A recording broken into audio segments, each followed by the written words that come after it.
Nós mostramos no início do Jota de hoje uma reportagem sobre a ataxia, ou doença de Machado-Joseph, que atinge o ator Guilherme Caram e pelo menos 300 gaúchos. É uma doença genética que se manifesta sobretudo em descendentes de portugueses. O Hospital de Clínicas é referência no assunto dessa doença. E para esclarecer um pouquinho mais sobre esse mal, está conosco a doutora Laura Banac Jardim, chefe do Serviço de Genética Médica do Clínicas. Boa tarde, bem-vindo ao nosso programa. Boa tarde, muito obrigada pelo convite. Você pode participar por telefone ou pelo nosso Twitter.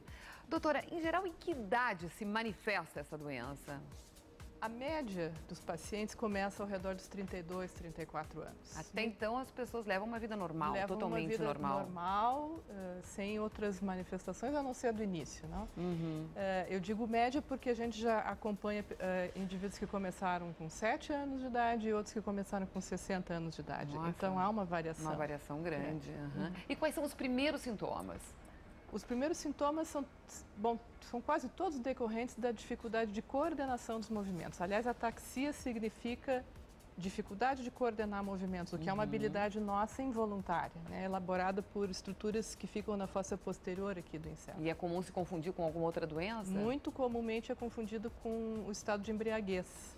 Porque a primeira das manifestações do desequilíbrio, ou da incoordenação, melhor dizendo, é o desequilíbrio para caminhar. A pessoa caminha, quer alcançar um alvo e sofre oscilações, né? Como não pode se parecer um pouquinho com o Parkinson, não? Não, há algumas características parkinsonianas da doença em alguns pacientes, mas ela não é parecida necessariamente. Agora, normalmente a pessoa já tem alguém na família com esse problema. Se for uma ataxia espinocerebelar, ela vai ter provavelmente alguém na família, porque essas ataxias espinocerebelares são dominantes, tem uma herança vertical, o que quer dizer que o afetado herdou de um dos pais, ou o pai ou a mãe. É importante dizer que essa doença não é limitada ao sexo, tanto mulheres quanto homens a têm, né? E assim sucessivamente. Então, quem tem uma condição genética vai ter história familiar positiva se essa condição for dominante.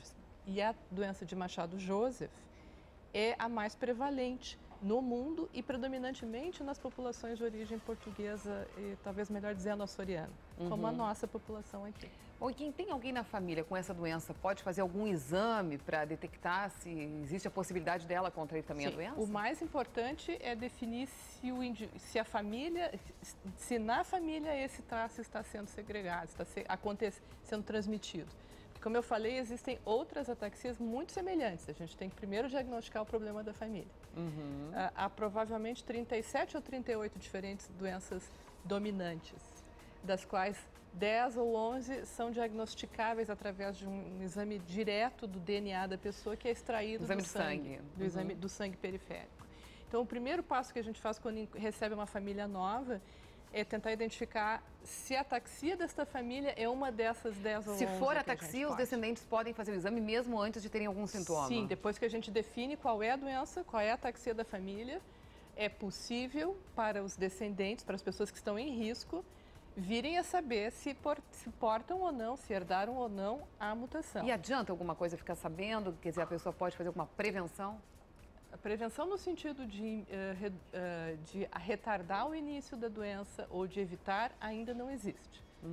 Uma vez que nós também não temos um tratamento ainda comprovado com eficácia e segurança para esse tipo de condição. Nem mesmo a fisioterapia, nada desse tipo? No entanto, sim, há manejos. O fato de não haver tratamento específico não quer dizer que a gente não tenha muito a oferecer para os doentes. Vocês viram ali na reportagem pessoas doentes que, no entanto, estão muito inseridas na vida social, que continuam trabalhando. Que a consciência fica total, fica intacta. Sim, juízo crítico, pensamento, memória, fica tudo muito preservado. Nós estamos com um telespectador na linha que quer fazer uma pergunta. Quem está falando?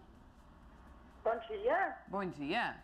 É a Naide Cristina de Guaíba. Naide, qual é a sua dúvida? Eu tenho uma dúvida. Eu gostaria de saber se é só pessoas descendentes de portugueses que têm a tendência de ter essa doença. Doutora? Não, absolutamente.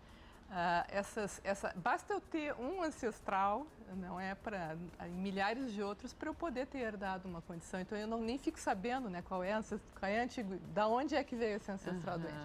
Logo, pode ser uma tendência bastante antiga. Nós temos, não necessariamente precisa ter ancestralidade portuguesa. Eu referi ali que essa doença que é a mais comum aqui entre os gaúchos, né, doença de Machado-Joseph, é a mais comum também no mundo inteiro. Só que no mundo inteiro ela deve representar entre 30% e 40% das diferentes ataxias, enquanto que aqui 80%. Bom, e nós vimos que o hospital aí está super dedicado à pesquisa de tratamento e até mesmo da cura dessa doença. Em que nível está, assim, essa pesquisa? Nós estamos desenvolvendo, por iniciativa própria nossa, o que a gente chama de ensaio clínico, ou seja, um experimento que tenta comparar o efeito de um medicamento contra não usar o medicamento num grupo de pacientes parecidos entre si durante um período de tempo. Esse é um dos poucos estudos sendo feitos no mundo sobre eficácia de um medicamento na doença de Machado-Joseph. Nas outras ataxias há outros correndo muito parecidos com o nosso também. E a senhora acredita que chegaremos à cura? Eu espero que sim. Se a gente não tivesse essa esperança, a gente não faria, né? A gente é mobilizada por isso fazem talvez 15, 18 anos que eu pessoalmente acompanho esses pacientes e é nosso desejo, tanto quanto deles, ajudá-los a encontrar cura ou encontrar um neuroprotetor que mitigue a progressão da doença. Doutora, muito obrigada por ter vindo ao Jornal do Almoço e ter prestado esses esclarecimentos para a gente. Muito obrigada a vocês também. Boa tarde.